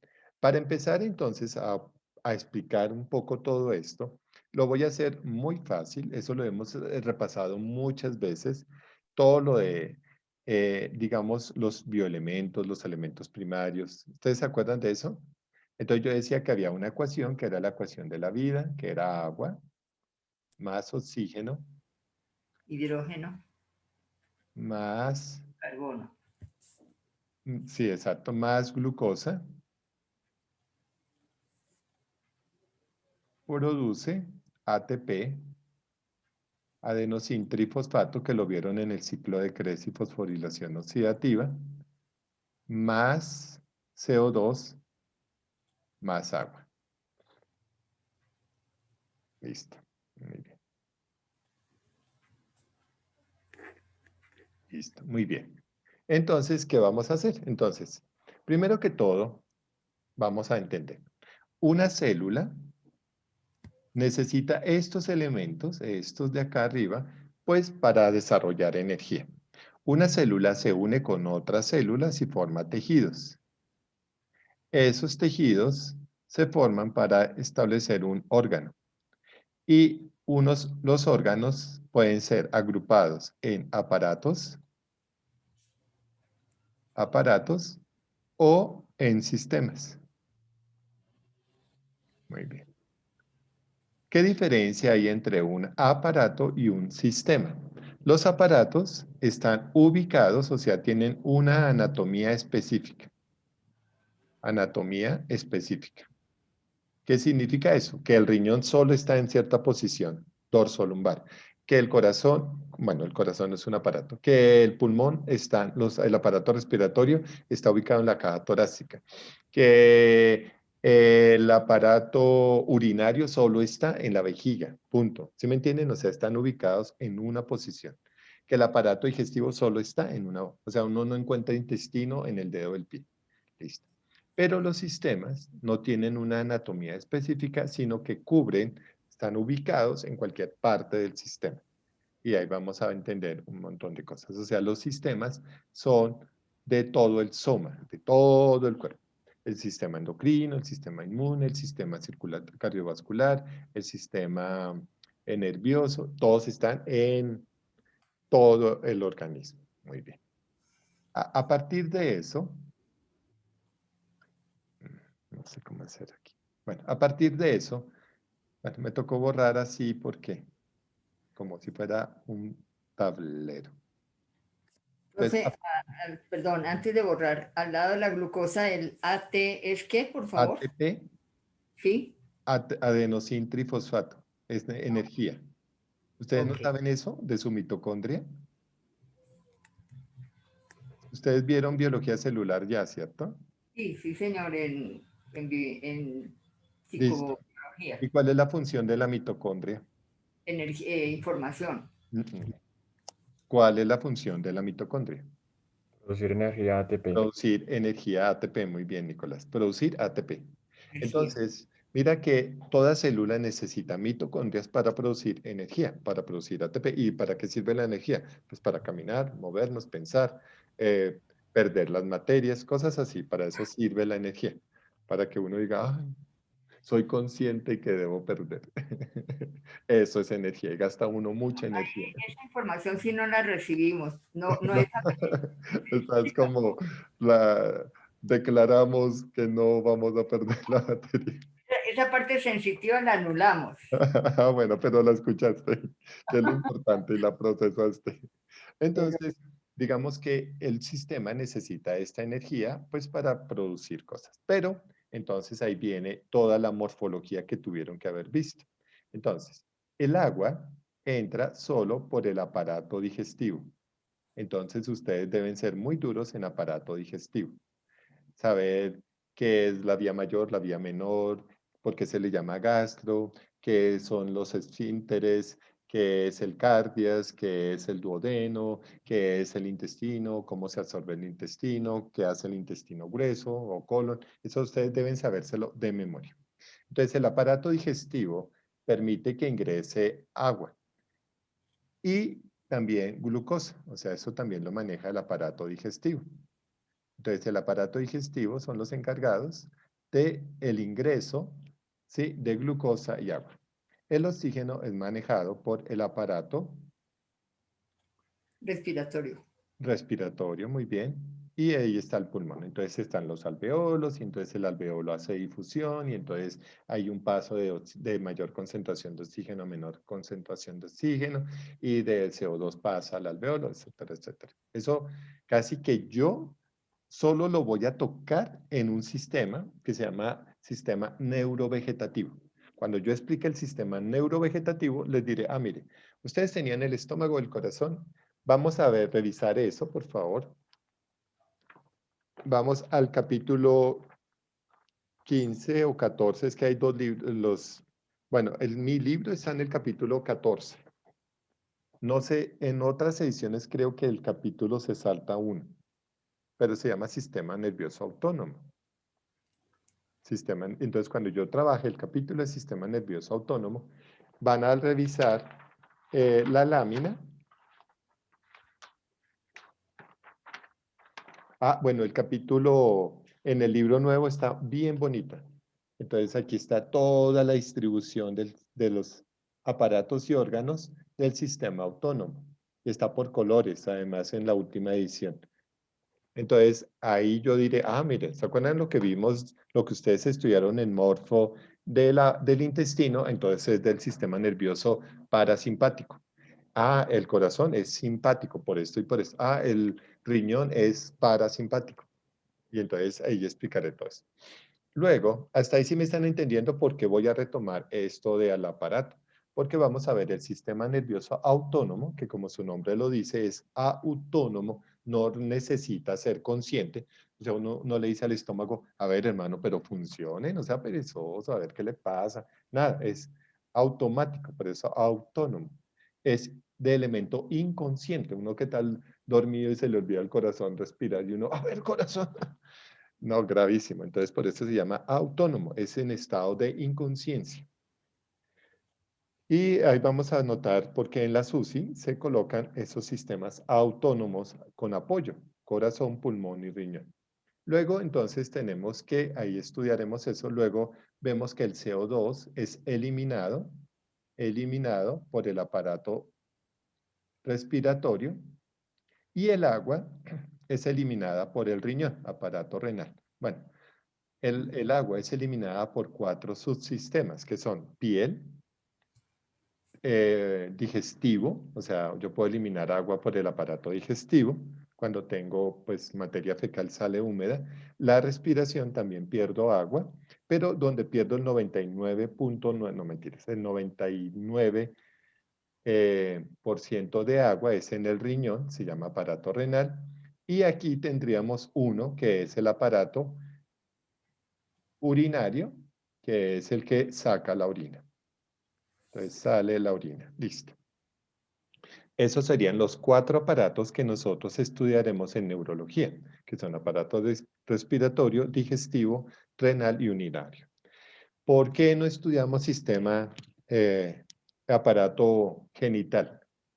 Porque en neurología eso no importa. O sea, por ejemplo, a una niña le hacen, no, perdón, a una señora le hacen una histerectomía, literalmente le retiran el aparato genital, bueno, parte de su aparato genital, o a los hombres les hacen una vasectomía o a la niña un pomeroy y no afecta neurológicamente en nada. Endocrinamente sí, pero neurológicamente no. Pero afecta alguno de estos aparatos, por ejemplo, tienes una colitis y tienes un estado alterado de conciencia, tienes un problema neumológico y tu cerebro no le llega oxígeno, se muere. Tenemos un problema renal y gravísimo. ¿Comprenden eso, muchachos? Tenemos un problema urinario grave. Entonces, estos 4 aparatos sí afectan la vía neuronal, sí afectan mucho el cerebro. Luego, todo esto tiene que ser llevado esto a cada célula. Entonces viene la vía vascular. Bueno, primero viene las células encargadas. Bueno, entonces vía vascular. Pero la vía vascular hace referencia a vasos, que significa en latín recipientes, vasos, y esos vasos son venas y arterias que ustedes deben sabérselas de memoria. Yo voy a hablar de la arteria femoral y ustedes, pues claro, ¿quién no sabe dónde queda la arteria femoral? O la carótida interna o la carótida externa. Pues obviamente ustedes se lo saben de memoria, porque es vía vascular y lo tuvieron que haber estudiado en morfofisiología. Luego, entonces veo la vía que va dentro de la vía hemato, que significa sangre. Entonces estudiaron muy bien las células hematológicas, que son eritrocitos, plaquetas, leucocitos, linfocitos, sistema plaquetario. Bueno, eso lo repetí. Todos esos. Eosinófilos, todos esos, que deben también sabérselos de memoria. Entonces yo digo, no, tengo una anemia falciforme. Entonces dicen, pues claro, la anemia falciforme es del eritrocito. Es, es una alteración en la morfología del eritrocito. Esto ya está tomando tintes de humor negro, profe. Sí, hoy lo tomé sin dulce. Ya Entonces, estás corroborando lo que nos dijo la compañera, que tenemos que leer, tenemos que leer. claro, porque yo voy a explicar, por ejemplo, mira, si estoy en la arteria cerebral media y entonces la arteria cerebral media genera un elemento trombótico por una ¿Aneurisma? un aneurisma y ese aneurisma forma una fibrosis. Eso es lo que ustedes deberían ya saber cosas de eso. O sea, deben saber, y yo lo estoy poniendo acá porque ya deben tomar nota de lo que deben estar estudiando para mañana. O sea, aparatos y sistemas. Todo lo de morfología, o sea, anatomía interna. Bueno, entonces, hematología. Y entonces, digamos, esa hematología, pues, células deben ser impulsadas por un corazón, cardio, y ese corazón, pues, obviamente, yo hablaré del sístole y diástole, y hablaré de los ritmos sinoaxial y sinoatricular, o sea, hablaré de los nodos, y entonces los hablaré cuando esté en el sistema autónomo, y entonces diré el nodo sinoatrial y el atrio ventricular que afectan al corazón. Entonces eso deben ya tener como conocimiento de cómo funciona el corazón, qué es la sístole y la diástole, qué son los nodos, qué es el marcapaso, para que cuando yo llegue a ese tema como que sea, miren, el bulbo raquídeo hizo esto, mandó la información acá, hizo esto y ya, para que lo entiendan muy bien.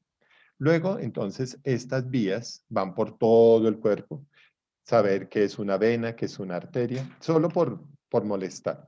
Voy a preguntarle a alguien. Juepuchica, no, apenas son las 9:30, estaba preocupado. Bueno, preguntémosle a Jamilet. Hola, Jamilet.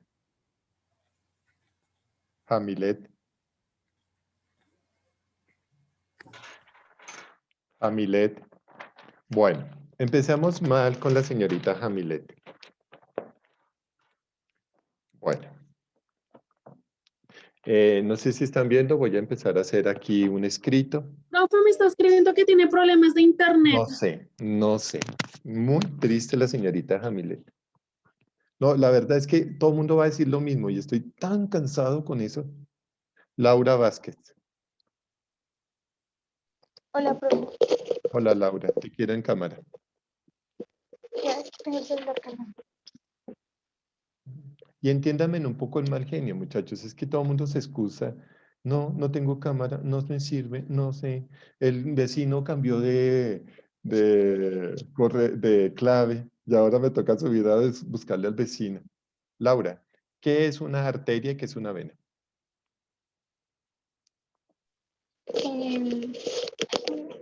Pero yo me acuerdo que lo vi.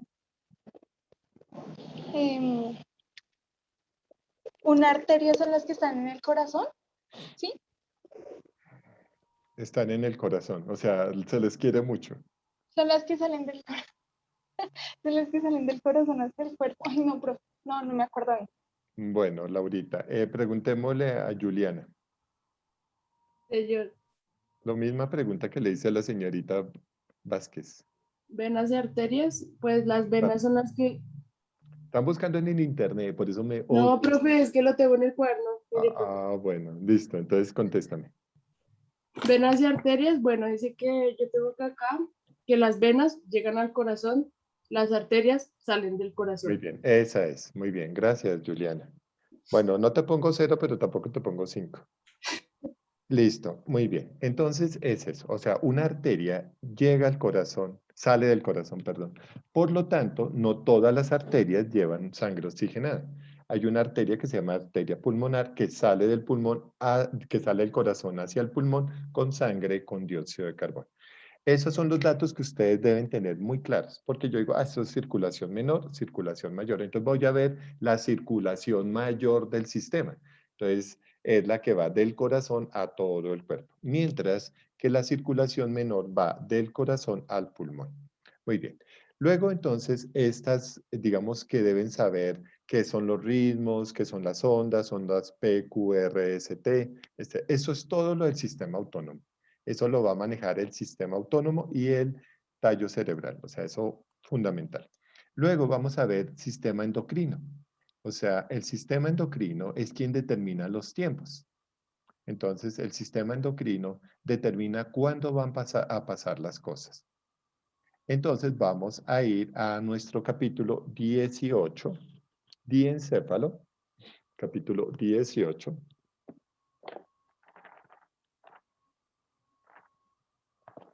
Y vamos a ver la glándula maestra del capítulo 18 diencéfalo, que es tálamo, hipotálamo, hipófisis. Entonces vamos a estudiar en el sistema endocrino toda la vía de la hipófisis.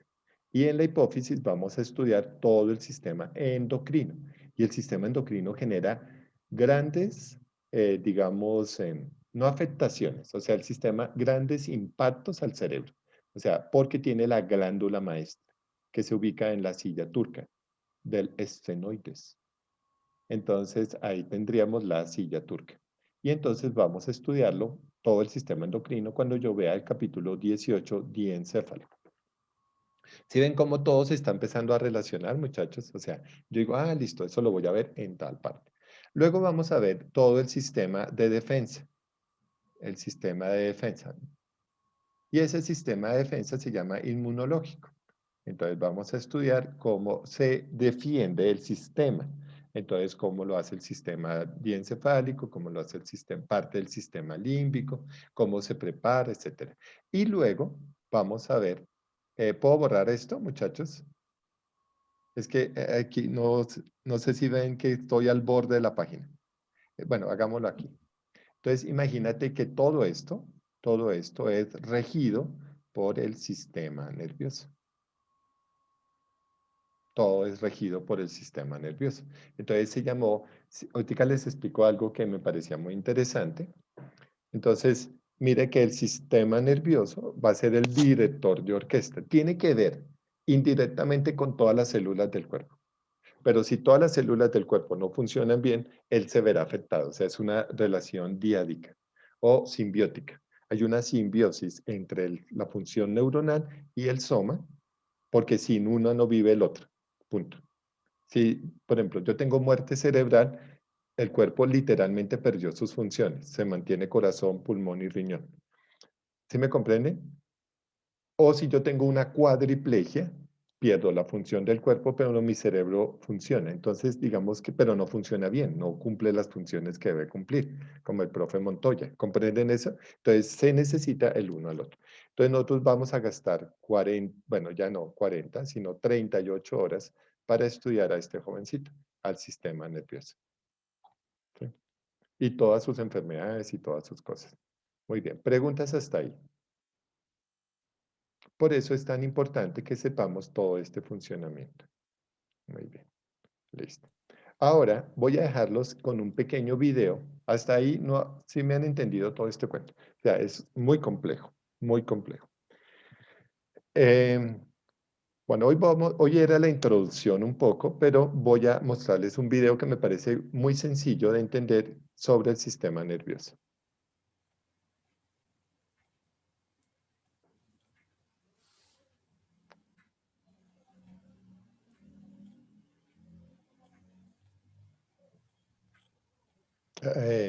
Me van a confirmar si lo escuchan bien, por favor. está apagado. Entonces, como su nombre indica, es un sistema. Hola, ¿qué tal? Soy el doctor San Agustín y en este vídeo vamos a hablar sobre el sistema Listo, muy bien. nervioso y sus diferentes partes anatómicas. Entonces, como su nombre indica, es un sistema, es decir, un conjunto de órganos que están constituidos por tejido nervioso y su unidad básica, su tipo celular básico, son las neuronas. Aquí podemos ver una neurona. En esta neurona consta de un cuerpo celular, lo que se llama el soma, que tiene su núcleo, en fin, una estructura celular normal, pero que tiene unas características especiales. Tiene las dendritas que llevan la información hasta este cuerpo celular, hacia el soma, y a partir de este surge el axón, a través del cual se van transmitiendo los impulsos nerviosos para llegar a unas dendritas finales o teledendritas que a través del espacio sináptico lo que harán será conectar con las dendritas de la neurona siguiente, y así se va transmitiendo el impulso nervioso. La función del sistema nervioso es recibir información de receptores externos. Nos podemos imaginar el sistema nervioso como un conjunto de cables que llevan la información de receptores externos o internos hacia un ordenador central, en donde esta información que llega se procesará, se coordinará, se integrará y al final elaborará unas respuestas, unas órdenes que se enviarán a través de otros cables hacia lo que llamamos efectores externos o internos que lo que harán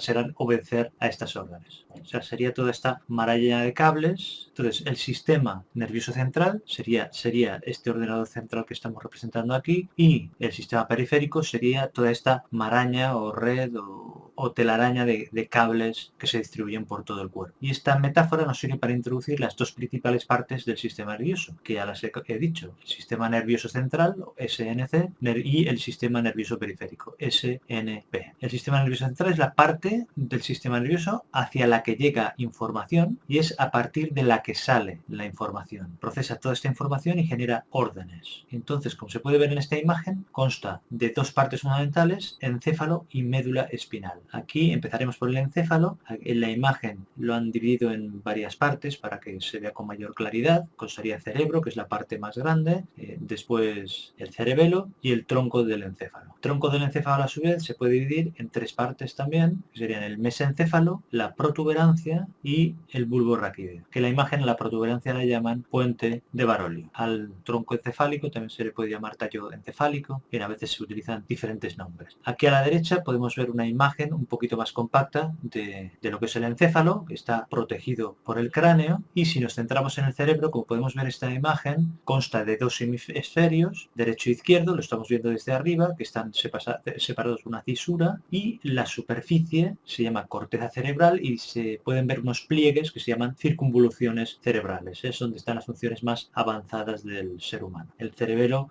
como se ve en la imagen anterior, está en la parte postero inferior, debajo del cerebro hacia atrás, y tenemos el tronco del encéfalo al final, que será el que conecta con la médula espinal. Hemos dicho que constaba de mesencéfalo, protuberancia y bulbo raquídeo. Después está la médula espinal, que es este cordón nervioso, está protegido por la columna vertebral, va concretamente por el conducto vertebral, que es una superposición de los agujeros vertebrales. Ya expliqué en los vídeos sobre la columna lumbar, hago una introducción al tema. El cuerpo vertebral está por la parte de delante y sirve para comunicar el encéfalo con el resto del cuerpo. Lleva información hacia el encéfalo y información desde el encéfalo a el resto del cuerpo, y como podemos ver en la imagen, pues consta de una parte cervical, dorsal, otra lumbar y otra sacra. Y tenemos el sistema nervioso periférico. Es el que conecta el sistema nervioso central con las diferentes partes del cuerpo, con los diferentes órganos del cuerpo. El sistema nervioso periférico es el que lleva la información hacia el sistema nervioso central y es a través del cual salen las órdenes desde el sistema nervioso central a la periferia. Como su mismo nombre indica, pues va hacia la periferia, es decir, hacia las zonas distales del organismo. Cuando hablamos de distal, queremos decir que se aleja, que está distante de de la parte central del cuerpo, y proximal es que está próximo al centro del cuerpo. Por eso decimos que el sistema nervioso central es proximal y el periférico es distal. Entonces, las estructuras fundamentales del sistema nervioso periférico son dos: los nervios y los ganglios nerviosos. Los ganglios. ¿Qué son los nervios? Son unas estructuras alargadas que llevan los axones de las neuronas y se van distribuyendo por todo el cuerpo. Y los ganglios son acúmulos de somas de las neuronas, de cuerpos neuronales. En la imagen podemos ver una representación de este sistema nervioso periférico, una representación sencilla, concretamente del que sale de la médula espinal. En la parte superior habría una parte del sistema nervioso periférico que sale del encéfalo. En realidad, de la parte superior, desde el encéfalo, salen 12 pares de nervios craneales, los conocidos como los 12 pares craneales, porque salen fuera del cráneo, como se puede ver en esta imagen, que es una imagen en la que vemos el encéfalo desde su base. Y de la médula espinal salen 31 pares de nervios, que son los que se pueden ver aquí en la imagen, de forma esquemática. 31 pares de nervios espinales. Es decir, tenemos 12 pares de nervios craneales y 31 pares de nervios espinales. Para ilustrar la salida del sistema nervioso periférico, salida o entrada en el sistema nervioso central, hacemos un corte horizontal a nivel de médula espinal. Podemos ver que hay en el interior de esta médula espinal una parte más gris, una sustancia gris que tiene esta forma de H. Podemos ver las columnas grises, hay una columna anterior y otra posterior. Si sumamos las de los dos lados, tienen una especie de forma de H. Con el canal central de la columna posterior sale lo que llamamos raíz posterior, ya sería sistema nervioso periférico, y de la columna anterior, o sea, de la que está delante, saldría la raíz anterior, que también es sistema nervioso periférico, y que después se fusionarán. En la raíz posterior podemos ver un ganglio nervioso, que a estos ganglios espinales se les llaman ganglios sensitivos. Ya hemos dicho que era un conjunto de cuerpos neuronales. Se les llama sensitivos porque por esta raíz posterior va información aferente, es decir, sensorial, es decir, información que va desde la periferia hacia el sistema nervioso central. En cambio, por la raíz anterior van neuronas eferentes, es decir, que llevan órdenes o información desde el sistema nervioso central hacia la periferia. Para acordarme, yo recuerdo que eferente me recuerda a descendente, hay una E en los dos casos, o sea que desciende del sistema nervioso central, y esto me sirve de regla mnemotécnica para distinguir entre aferente y eferente. Y para acordarme del significado de aferente, me fijo en que aferente empieza por A, igual que ascendente, es decir, que asciende hacia el sistema nervioso central. Son pequeños trucos que pueden ser útiles para acordarse del significado de estos términos. Al final, estas dos raíces se fusionan en un mismo nervio, que será un nervio mixto que llevará neuronas tanto aferentes como eferentes. Es decir, información que va hacia el sistema nervioso central, aferente, o que sale del sistema nervioso central, eferente. Entonces, en cuanto a ganglios nerviosos del sistema nervioso periférico, tenemos estos que hemos comentado, los ganglios de las raíces dorsales, aferentes o sensitivos, que tienen estos cuerpos celulares de las neuronas, que son de tipo aferente, como hemos dicho antes, que llevan la información hacia el sistema nervioso central. Además tenemos también los ganglios vegetativos u autonómicos, que tienen también cuerpos celulares de nervios del sistema nervioso autónomo, que después explicaré. Y por último también los ganglios de nervios craneales, que son los 12 pares que ya hemos comentado antes. Hasta aquí estos conceptos anatómicos. Hay también otro concepto que me interesa repasar, que es el de sustancia gris y sustancia blanca. ¿Qué es la sustancia gris? Pues es el acúmulo de cuerpos neuronales en el sistema nervioso central. ¿Y sustancia blanca qué es? Pues son el acúmulo de axones y de dendritas. ¿Y dónde se localizan esta sustancia blanca y sustancia gris? Pues esta sustancia gris es periférica a nivel del cerebro, en cambio a nivel del tronco del encéfalo y de la médula espinal es central, como podíamos ver en la imagen anterior de la sección horizontal por la que he ilustrado el origen de los nervios espinales. En cambio, la localización de la sustancia blanca en el sistema nervioso central es al revés. Es central en el cerebro y es periférica en el tronco del encéfalo y en la médula. En cambio, el sistema nervioso periférico, ya lo he comentado antes, que el acúmulo de cuerpos neuronales son los ganglios, en cambio, el acúmulo de axones y de dendritas sería lo que forman los nervios. Hasta aquí hemos hablado de las divisiones del sistema nervioso desde el punto de vista anatómico. Ahora me gustaría comentar rápidamente cómo se divide el sistema nervioso desde el punto de vista funcional. Lo podemos dividir en sistema nervioso somático y en sistema nervioso autónomo o vegetativo. Ambos tienen vías aferentes y eferentes, es decir, vías que van entran al sistema nervioso central y que salen del sistema nervioso central, como ya habíamos explicado antes. Y también ambos tienen presencia en el sistema nervioso central y en el sistema nervioso periférico. Es decir, no son parte del sistema nervioso periférico como en algunos sitios se puede leer o ver. Hay que pensar que la división en sistema nervioso central y periférico es una división que hacemos desde un punto de vista anatómico. En cambio, la división entre sistema nervioso somático y sistema nervioso autónomo es una división que hacemos desde el punto de vista fisiológico o funcional. Son visiones distintas de lo mismo. Dicho esto, el sistema nervioso somático está relacionado con los movimientos voluntarios. Podemos decir que tiene unas vías aferentes y unas vías eferentes o motoras. Las vías aferentes pueden ser sensoriales, con la vista, oído, olfato, gusto, y unas vías aferentes sensitivas, que son el tacto fino y grueso, todo el tema propioceptivo, es decir, el que nos indica la posición del cuerpo, las articulaciones, tono muscular, tendones, nos dice en qué posición tenemos el cuerpo. En cambio, la vía eferente o motora es la vía voluntaria y es la que se corresponde con los impulsos nerviosos que hacen que se contraigan los músculos estriados esqueléticos, el bíceps, el tríceps, el cuádriceps, etc. El neurotransmisor del sistema nervioso somático es la acetilcolina. Y después tenemos el sistema nervioso autónomo o vegetativo, que es el que controla los movimientos involuntarios y se divide a su vez en dos partes, el simpático y el parasimpático. El sistema nervioso autónomo simpático es el que está relacionado con las situaciones de alerta, con la respuesta de lucha y huida, el fight and flight response. Su neurotransmisor es la noradrenalina, es el que hace que aumente nuestra frecuencia cardíaca ante un peligro, aumenta la frecuencia respiratoria, aumenta el tono muscular. En cambio, el sistema nervioso parasimpático es el opuesto, se equilibra con el anterior y este está relacionado con las situaciones de relajación. Es el de la respuesta descansa y digiere, el rest and digest, es el que hace que disminuya la frecuencia cardíaca, la frecuencia respiratoria, relajación muscular y el que hace que aumente la digestión. Y su neurotransmisor principal es la acetilcolina, curiosamente igual que el sistema nervioso somático. Y para finalizar, remarcar que todas estas divisiones y distinciones que hacemos son clasificaciones que usamos los seres humanos para podernos entender y comunicar, pero en realidad la realidad es mucho más compleja, y en la vida real todas estas divisiones y funciones se solapan entre sí. No solo estas de las que hemos hablado, del sistema nervioso, sino también con el sistema endocrino, el digestivo, etc. Muy bien, entonces, bueno, ahí yo sé que fue un recuento muy rápido de todo lo que vamos a hacer, pero entendieron un poco, inclusive ya lo estaba diciendo al final, que todo eso tiene que ver con el aparato endocrino, con todo lo que nosotros vamos a tener que estudiar.